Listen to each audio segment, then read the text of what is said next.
ಸ್ವಾಮಿ, ನಮಸ್ತೆ, ಹೇಳಪ್ಪ. ನಾನು ಬೆಂಗಳೂರಿಂದ ಬಂದಿದ್ದೀನಿ ಸ್ವಾಮಿ. ನನ್ನ ಹೆಸರು ಮಹೇಶ್ ಅಂತ. ನಾನು ಎಷ್ಟೇ ದುಡಿದ್ರು ನನ್ನ ಹತ್ರ ದುಡ್ಡು ಉಳಿತಾ ಇಲ್ಲ. ಮತ್ತೆ ನಾನು 3 ವರ್ಷದಿಂದ ಒಂದು ಹುಡುಗಿ ಇಷ್ಟಪಟ್ಟಿದ್ದೆ. ಆ ಹುಡುಗಿ ನನ್ನ ಹತ್ರ ಈಗ ಮಾತಾಡ್ತಿಲ್ಲ. ಮತ್ತೆ ನನ್ನ ಹತ್ರ ಸಾಲ ಜಾಸ್ತಿ ಆಗಿಬಿಟ್ಟಿದೆ ಸ್ವಾಮಿ. ನಾನು ಇದರಿಂದ ಈ ಬಾಧೆಯಿಂದ ಹೇಗಿರ್ಬೇಕಂತ ನಂಗೆ ಗೊತ್ತಾಗ್ತಿಲ್ಲ. ನೀವೇ ಏನಾದರೂ ಹೇಳ್ಬೇಕು ಸ್ವಾಮಿ. ನೋಡಪ್ಪ, ಸಾಲ ಅಂತ ಹೇಳಿದೆ, ದುಡಿಯೋ ದುಡ್ಡು ಉಳಿತಾ ಇಲ್ಲ ಅಂತ ಹೇಳ್ತಾ ಇದೆಯಾ?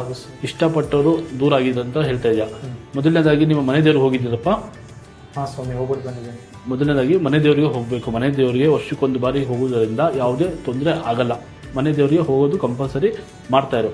ಮತ್ತೆ ಹಸುಗೆ ಬಾಳೆ ದಾನ ಮಾಡಿದ್ರೆ ಸ್ವಲ್ಪ ದುಡ್ಡು ಹಣಕಾಸು ಉಳಿಯುತ್ತೆ. ಮತ್ತೆ ಎರುವೆಗೆ ಸಕ್ಕರೆ ಹಾಕ್ಬೇಕು. ಸರಿ ಸರ್. ನಿನ್ ಜೀವನದಲ್ಲಿ ಏನೇ ಒಂದು ಒಳ್ಳೇದು ಮಾಡ್ತಾ ಇದೆಯಾ, ಬಟ್ ನಿನ್ಗೆ ಬಹಳ ಕೆಟ್ಟದ್ದು ಆಗ್ತಾ ಇದೆ. ಅನ್ಕೊಳ್ಳೋದು ಆಗ್ತಾ ಇಲ್ಲ. ನೀನ್ ಇನ್ನೊಬ್ರಿಗೆ ಆಗ್ತೀಯ, ನಿನ್ಗೆ ಯಾರು ಆಗಲ್ಲ. ನೀನ್ ನಂಬಿ ಮೋಸ ಹೋಗ್ತಾ ಇದೆಯಾ. ಸ್ವಲ್ಪ ನಂಬೋದು ಬಿಟ್ಬಿಡು. ಮತ್ತೆ ಫ್ರೆಂಡ್ಶಿಪ್ ಅಲ್ಲಿ ಸ್ವಲ್ಪ ಹಣಕಾಸು ಕೊಡಕ್ ಹೋಗ್ಬೇಡ. ಕೊಟ್ರೆ ಯಾವುದು ಬರೋದಿಲ್ಲ. ಮತ್ತೆ ಸಾಲ, ಒಂದು ಕಡೆ ಸಾಲ ಮಾಡಕ್ ಹೋಗಿ ಇನ್ನೊಂದ್ ಕಡೆ ಸಾಲ ಮಾಡ್ತಾ ಇದೆಯಾ. ಸಾಲ ಬೆಳೀತಾ ಇದೆ, ಸಾಲ ಕಮ್ಮಿ ಆಗ್ತಾ ಇಲ್ಲ. ಯಾರ್ದು ಹೆಲ್ಪ್ ಸಪೋರ್ಟ್ ಇಲ್ಲ. ನೀನ್ ಇನ್ನೊಬ್ರಿಗೆ ಆಗ್ತೀಯ, ನಿನ್ಗೆ ಯಾರು ಆಗ್ತಾ ಇಲ್ಲ. ನಿಮ್ಮ ಜಾತಕದಲ್ಲಿ ಜನದೃಷ್ಟಿ, ರಾಹು ದೋಷ, ಕುಜ ದೋಷ, ಸಣ್ಣ ಪುಟ್ಟ ದೋಷಗಳಿಂದ ನಿಮ್ಗೆ ತೊಂದರೆ ಆಗ್ತಾ ಇದೆ. ಅದರಿಂದ ಸಾಲ ಆಗ್ತಾ ಇದೆ, ಹಣ ಉಳಿತಾ ಇಲ್ಲ, ಇಷ್ಟಪಟ್ಟ ಹುಡುಗಿ ಸಿಗ್ತಾ ಇಲ್ಲ.